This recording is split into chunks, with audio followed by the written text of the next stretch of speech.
أعوذ بالله من الشيطان الرجيم. بسم الله الرحمن الرحيم. أفمن يعلم أنما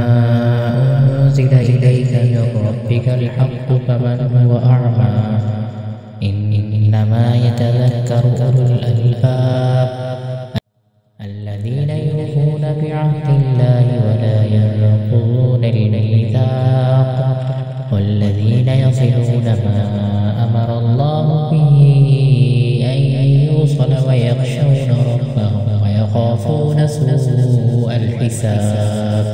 والذين صبروا ابتغاء وجه ربهم وأقاموا الصلاة وأنفقوا مما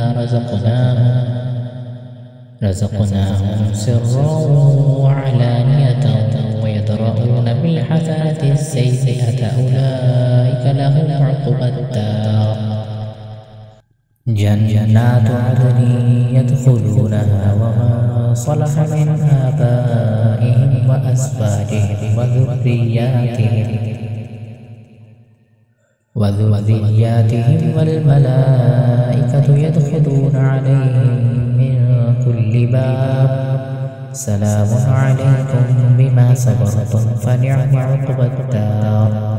والذين ينقضون عهد الله من بعد ميثاقه